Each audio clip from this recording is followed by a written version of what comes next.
Here's a look at the military firepower the U.S. is providing to Israel.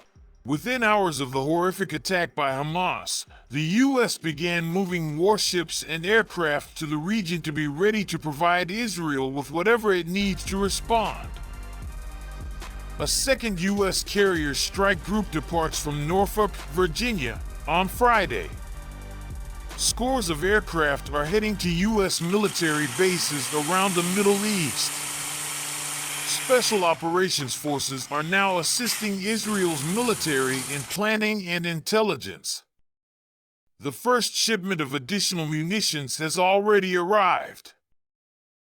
More is expected soon. Defense Secretary Lloyd Austin will arrive in Israel Friday to meet with Israeli leaders to discuss what else the U.S. can provide.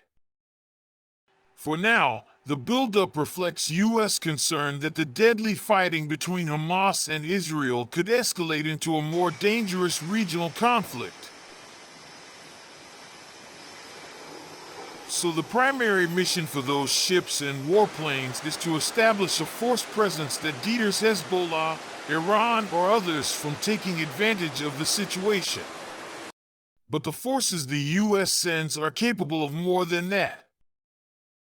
A look at what weapons and options the U.S. military could provide.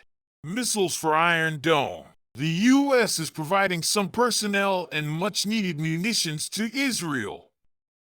Defense Secretary Lloyd Austin announced that a small special operations cell was now assisting Israel with intelligence and planning, and providing advice and consultations to the Israeli Defense Forces on hostage recovery efforts.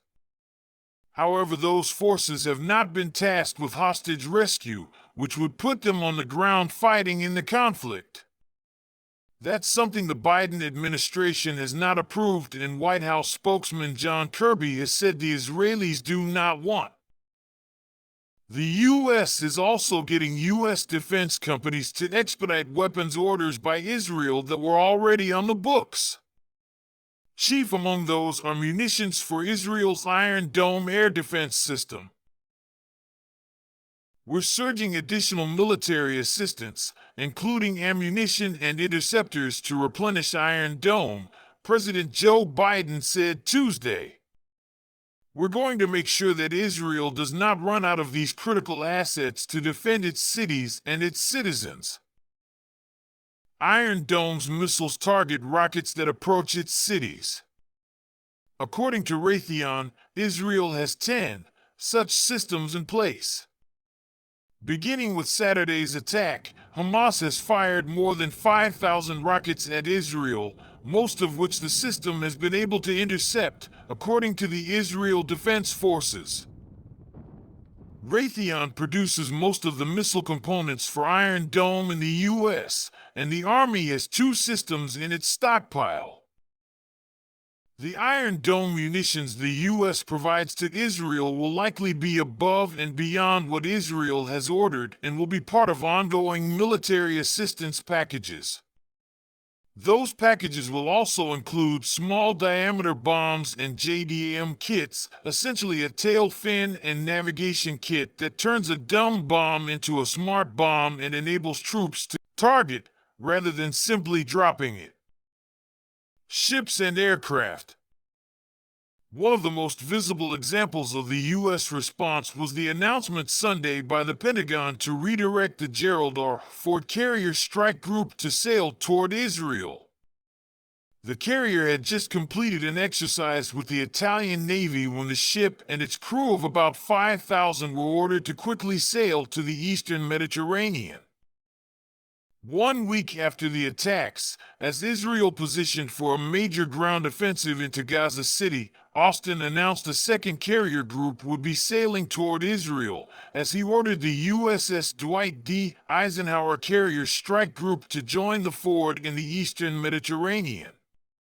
In a statement announcing the move, Austin said he was sending the Eisenhower II as part of our effort to deter hostile actions against Israel or any efforts toward widening this war following Hamas' attack on Israel. The carrier provides a host of options. It's a primary command and control operations center and can conduct information warfare. It can launch and recover E-2 Hawkeye surveillance planes, recognized by their 24-foot, 7-meter diameter disc-shaped radar.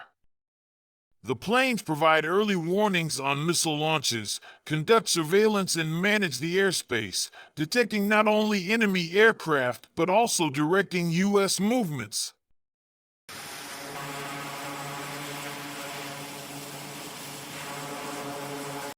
They also serve as a floating airbase for F-18 fighter jets that can fly intercepts or strike targets. And the carriers can flex to provide significant capabilities for humanitarian work, including onboard hospitals with ICUs, emergency rooms, medics, surgeons, and doctors. They also sail with helicopters that can be used to airlift critical supplies in or victims out. The Eisenhower had already been scheduled to deploy to the Mediterranean on a regular rotation, and the Ford is near the end of its scheduled deployment. But the Biden administration for now has decided to have both carriers there. Air Force action. The Pentagon has also ordered additional warplanes to bolster existing squadrons of A-10, F-15, and F-16 squadrons at bases throughout the Middle East and is ready to add more if needed. Air Force Secretary Frank Kendall said Tuesday at an Atlantic Council event that the service was doubling up by directing units that were about to come home to remain in place and stay there along with their replacements. The U.S. Air Force already has significant air power in the region to conduct manned and unmanned operations, most notably in Syria, where an Air Force F-16 last week was ordered to shoot down a Turkish drone that was posing a threat to U.S. ground forces operating there. Kendall also said U.S. Air Force C-17s have landed in and departed from Israel since the attacks. The transport planes were picking up U.S. military personnel who were there for a military exercise that hadn't started yet when the attacks began, the Air Force said in a statement. Neither the Air Force nor Central Command would comment on what additional missions U.S. air power might take.